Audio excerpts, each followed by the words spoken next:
Hello traders, most welcome to my YT channel trade with Sam पर, जहां पर हम निफ्टी और बैंक निफ्टी का डिस्कशन करते हैं नेक्स्ट डे के लिए, यानी ट्यूसडे मार्केट कैसा रिएक्ट कर सकता है उसके ऊपर बात कर लेते हैं। आज जो ये ब्लड बाथ देखने को मिला है, इसके पीछे सिंपल क्या रीजन है उसके ऊपर भी बात करेंगे। सिंपल सी बात है, मैंने इसका एक आपको फ्राइडे वाली वीडियो में आपको मैंने सारी चीजें बताई थी कि आज का जो ब्लड बाथ या फिर आप कह सकते हो इतना बड़ा गैप डाउन, लगभग 3-3.5-4% के आसपास जो गैप डाउन देखने को मिला है, इसके पीछे क्या रीजन है।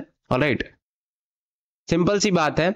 अब ये डिस्कस करना है कि मार्केट में एक करेक्शन या फिर रिसेशन का जो ये डर चल रहा है, मंदी का जो डर चल रहा है, ये कब तक चलेगा और मार्केट कब तक नीचे आने की कोशिश करेगा, या जो आपको ये करेक्ट होता हो, थोड़ा बहुत सपोर्ट लेता हो दिख रहा है, या ऐसे ही चल रहा है। ऑलराइट, दो तीन चीजों के ऊपर डिस्कस करेंगे। निफ्टी हो, बैंक निफ्टी हो, कोई भी इंडेक्स हो, ऑल ओवर ग्लोबली अगर हम देखना चाहें तो ग्लोबल ये सारी चीजें चल रही हैं, कोई इंडियन मार्केट के ऊपर ये लागू नहीं होता है। ऑलराइट, आप एशियन मार्केट लोगे, उसमें भी मोस्ट ऑफ द क्या सारी मार्केट्स में डाउनफॉल देखने को मिल रहा है। ब्लड बाथ आप कह सकते हो। यूरोपियन मार्केट्स देख लो, यूएस मार्केट्स जिसने इतना बड़ा ये कांड किया या फिर टेरिफ्स लगाए हैं, उसके खुद के इंडेक्स भयंकर तरीके से फॉल कर रहे हैं। सिंपल सी बात है, टेरिफ्स का जो ये डर है, टेरिफ्स का जो ये जितना भी ये डर चल रहा है, या फिर लॉजिकली देखा जाए तो सही भी है, क्योंकि अगर आप सारी चीजों पे टेरिफ्स लगा रहे हो और सारी चीजें महंगी होंगी, कहीं ना कहीं एक रिसेशन या फिर एक मंदी का डर रहेगा लोगों में, और इसका असर हर सेक्टर में दिखेगा, चाहे बैंक्स हो चाहे कोई भी सेक्टर हो। ऑलराइट, बैंक्स में भी अगर आप ध्यान से देखोगे, आज बैंक निफ्टी एक अच्छा खासा डाउनसाइड में मोमेंटम करता हुआ खुला, हालांकि सपोर्ट ले रहा है, बट सपोर्ट इसका मतलब ये नहीं है कि ये 21,800 के आसपास सपोर्ट ले रहा है तो वापस से ऊपर चढ़ने की कोशिश करेगा। मे भी चढ़ने की कोशिश करे, बट इसका एक परसेंटेज वाइज एक पॉजिटिविटी रहती है कि मार्केट यस बुलिश मोमेंटम जा सकता है, वो खत्म हो जाएगी कि मार्केट कभी भी नीचे आ सकता है। ऑलराइट, तो ये थोड़ा सा एक जो वॉलेटाइल मोमेंटम है, इसको समझने की कोशिश करेंगे। और जो मार्केट में ये विक्स बढ़ा है ना, लगभग 22 के आसपास, 23 के आसपास विक्स आ चुका है इंडियन मार्केट में। तो ये विक्स के पीछे बढ़ने का जो कारण है, सिंपल कारण है, मार्केट में जो लोगों को डर लग रहा है, जो यूएस में करेक्शन देखने को मिल रहा है या रिसेशन का जो डर देखने को मिल रहा है, वो जायज है कि नहीं, उसके ऊपर बात कर लेते हैं। पहली चीज क्या है कि जैसा मैंने आपको बताया कि अगर आप टैरिफ्स बढ़ाओगे, क्या होगा उससे कि अदर कंट्रीज पे टैक्स ज्यादा लगेगा, सारी चीजें ज्यादा होंगी, लोग यूज कम करेंगे सामान, जिससे क्या होगा कि बहुत ज्यादा चीजें आप यूज नहीं कर सकते या उपयोग में नहीं आएंगी। कहने का मतलब यह है कि अगर आप बैंक्स के पास अगर आपको कुछ स्टार्ट करना है, तो बैंक्स के जितने भी वो सारी चीजें महंगी रहेंगी, तो आप कर्ज लेने से डरोगे। ऑलराइट, जिससे क्या होगा, एक रिसेशन का तरफ कंट्री जाती हुई नजर आती है। ऑलराइट, अदर कंट्रीज से भी इसका लेना देना है। क्यों? क्योंकि यूएस सबसे बड़ा इंपोर्टर एक्सपोर्टर दोनों है, जिससे फर्क ऑल ओवर कंट्रीज पे पड़ना ही पड़ना है। ऑलराइट, अब इसका असर कब तक रहेगा, ये तो ट्रम्प साहब पे निर्भर करता है कि मार्केट में क्या चीजें वो करेंगे, और कभी भी कुछ भी ला सकते हैं, वो उनके ऊपर डिपेंड करता है क्या चीजें रहेंगी। बट अगर ऐसा ही चलता रहा तो बिल्कुल एक करेक्शन की तरफ, रिसेशन की तरफ जाता हुआ मार्केट नजर आ रहा है। और हालांकि ये बहुत ज्यादा छोटी चीज नहीं है, ये काफी बड़ी चीज है। देखने में छोटी लगती है कि आपने टैरिफ्स लगा दिए और ये सारी चीजें हो रही हैं, या तो उनको थोड़ा बहुत इसको कवर अप करना पड़ेगा या कुछ ऐसा करना पड़ेगा जिससे इसका डर लोगों के अंदर से खत्म हो और वापस से चीजें लाइन पे हैं। ऑलराइट, अब करेक्शन के लेवल से एक बार जान लो। आज का लो 21,800 पकड़ लो, इसके नीचे निकलता है तभी कुछ ना कुछ नया लो फॉर्म हो सकता है, और नया लो फिर एक अच्छे मोमेंटम के साथ फॉर्म होगा। सिंपल सी बात है, 21,500 21,300 से होते हुए फिर 21,000 आप नया लो मान सकते हो। ऑलराइट, बट अगर यहीं पे सपोर्ट लेने की कोशिश करता है, तो फिर आप एक्सपेक्ट कर सकते हो कि थोड़ा सा और ऊपर जाएगा, लगभग 22,500 मान सकते हो नेक्स्ट सपोर्ट। 22,500 से जितना ये करेक्शन या फिर जितना इसने करेक्ट हुआ है, 22,500 के बाद ऑलमोस्ट 22,900 23,000 तक जाने की कोशिश कर सकता है।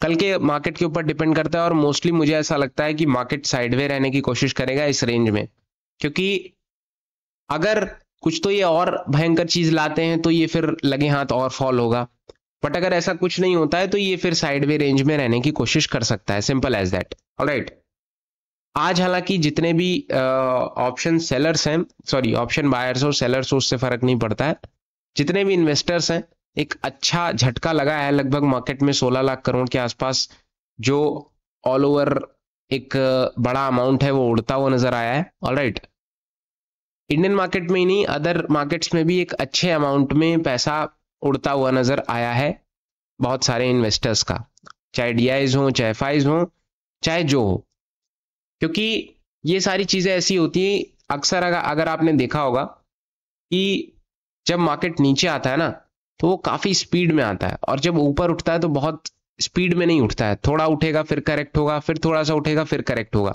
तो उसमें बहुत पैसा बन नहीं पाता है, या बहुत पैसा बहुत जल्दी जल्दी नहीं जा पाता है, आप करेक्शन में अपना हटा सकते हो। ऑलराइट, बट जब ब्लड बाथ होता है तो ऐसा चीजें होती है कि मार्केट अगर आप यहां पे देख रहे हो तो 5 मिनट में यहां पे होगा, तो ये सारी चीजें आपको देखनी पड़ेंगी, समझनी पड़ेंगी। ऑलराइट, लेवल्स के ऊपर बहुत ज्यादा डिस्कस नहीं करेंगे क्योंकि लेवल्स आपके सिंपल हैं जो कि मैंने आपको बता दिए, बट ऑल ओवर जो ये सारी चीजें चल रही हैं, ऑलमोस्ट ये जो करेक्शन आपको देखने को मिला है हर फील्ड, हर सेक्टर, हर ग्लोबल मार्केट्स में देखने को मिला है। ऐसा कोई मार्केट नहीं है, अगर चाइनीज मार्केट को में भी छोड़ दिया जाए तो ऐसा कोई मार्केट नहीं है कि इसमें करेक्शन देखने को ना मिला हो। चाइनीज मार्केट में भी करेक्शन देखने को मिला होगा क्योंकि वो भी अपने टैक्सेस यूएस की तरफ लगाता जा रहा है, यूएस उसकी तरफ लगाता जा रहा है, तो इन दोनों के चक्कर में अदर कंट्रीज पिसती जा रही हैं। ऑलराइट, ऑप्शन चेन देखोगे, ऑप्शन चेन पे कुछ भी नहीं दिखेगा आज के दिन। आज के दिन सिर्फ आपको जितने भी पुट राइटर्स हैं सारे भागते हुए नजर आए, कॉल राइटर्स भाग नहीं रहे हैं, बट बहुत ज्यादा इनमें कुछ खास दिखाई नहीं पड़ रहा। ऑलराइट, 22,300, 22,200 और 22,000 के आसपास थोड़े बहुत कॉल राइटर्स आपको देखने को मिल रहे हैं, बट इस पे एक ऑप्शन चेन पे बहुत ज्यादा भरोसा मत करिए क्योंकि ऑप्शन चेन से कुछ खास मिलेगा नहीं। जो मैंने आपको लेवल्स बताया उसी के ऊपर डिपेंड करता है कि क्या चीजें कल के दिन रिएक्ट कर सकता है मार्केट। ऑलराइट, क्योंकि काफी नीचे आ चुका है, जितना एक्सपेक्टेड नहीं था गैप डाउन में, तो जितने भी ऑप्शन कॉन्ट्रैक्ट्स हैं वो बहुत ज्यादा मैटर करते नहीं है। अगर एक क्लोजली कॉम्पैक्ट में अगर रेंज में मार्केट ट्रेड करता तो ऑप्शन कॉन्ट्रैक्ट्स मैटर करते हैं, बट एक गैप डाउन के बाद बहुत ज्यादा ऑप्शन कॉन्ट्रैक्ट्स मैटर करते नहीं है। हालांकि अगर 1-2 दिन रेंज में रहता है तब चीजें थोड़ी सी बदल सकती हैं। ऑलराइट, जैसा मैंने आपको बताया कि अगर ये ऊपर बढ़ने की कोशिश भी करता है तो ये बहुत ज्यादा चांसेस हैं कि मार्केट अगर ऊपर जाए तो उसी स्पीड से नीचे भी आ सकता है, क्योंकि आपने देख लिया 2-3 बार आपने होते हुए देख लिया कि मार्केट 22,000 से उठा और लगभग बहुत अच्छा खासा इसने मोमेंटम किया, बट अचानक से ही लगभग अगर 15 दिन इसने मोमेंटम किया तो 2 ही दिन में ही नीचे आ गया, एक अगर रेशो देखा जाए तो। ऑलराइट, बैंक निफ्टी की अगर हम बात करें, बैंक निफ्टी 49,240 के आसपास टिका हुआ है। 49,240 जैसा ऑलमोस्ट जैसा निफ्टी वैसे बैंक निफ्टी 49,240 के आसपास टिका हुआ है, बट बैंक निफ्टी जो है इसमें थोड़ा सा एक इसके पास प्लस पॉइंट ये है कि इसके पास और भी रेजिस्टेंस सपोर्ट नीचे बरकरार है। ऑलराइट, अभी जो बैंक निफ्टी ने बहुत ज्यादा लो नहीं मारा है, क्योंकि ये जब उठा था तो काफी स्पीड में अच्छा खासा उठा था निफ्टी के मुकाबले, और इसके अभी लो काफी आई थिंक 48,000 के आसपास कुछ लेवल्स हैं जो कि अभी बरकरार हैं, तो इसमें आप एक्सपेक्ट कर सकते हो कि बीच से उठने की कोशिश कर सकता है, कि अगर बहुत ज्यादा नीचे आता है तो संभाल लेगा, 48,000 के आसपास रुकने की कोशिश कर सकता है, बट एज एक्सपेक्टेड देखते हैं निफ्टी के अलोंग ही चलता है ये, तो वेट करते हैं क्या चीजें रह सकती हैं। और 50,000 का लेवल है, 50,000 के आसपास इसने अपना रेंज मारा है, लगभग 49,990 के आसपास। 50,000 के ऊपर टिकता है तो 50 लगभग 50,500 के आसपास इसका सेकंड हर्डल रह सकता है, बीच में 200, 250, 300 कहीं पे भी रुकने की कोशिश करेगा। और ये आपको जोन बहुत छोटे दिख रहे होंगे, छोटे का मतलब लाइक 500 से 800 के बीच में 300 पॉइंट का रेंज है, ये इसी गैप डाउन की वजह से है, वरना ये कैंडल्स काफी बड़े हैं। ऑलराइट, बट एक एक्सपेक्टेड रेंज क्या है कि 50,000 के ऊपर टिकता है, 250-300 से होते हुए 500 के आसपास नेक्स्ट हर्डल रहेगा, एंड नेक्स्ट 650 से होते हुए नेक्स्ट इसका जो हर्डल रहेगा वो 800 के आसपास देखने को मिल सकता है। ऑलराइट, बट जैसा मैंने आपको बताया, ये जो यूएस के जो टेरिफ्स हैं या फिर जो यूएस के प्रेसिडेंट ने सारे टेरिफ्स लगाए हैं, इसकी वजह से बिल्कुल करेक्शन की तरफ ऑल ओवर ग्लोबल मार्केट्स जाने की कोशिश कर रहे हैं।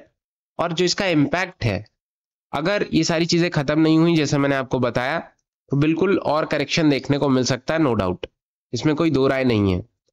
और अगर उठता है तो जैसा मैंने आपको बताया, उसका कोई भरोसा नहीं है कि उठ के ये एकदम से बुलिश हो जाएगा, क्योंकि अगर जिस स्पीड से उठा है उसी स्पीड से ये वापस नीचे आने की कोशिश करेगा। अब ट्यूसडे मार्केट यानी कल के दिन देखते हैं क्या चीजें रह सकती हैं, और मोस्ट प्रोबेबली ये चांसेस हैं कि मार्केट एक साइडवे रेंज में रहने की कोशिश कर सकता है।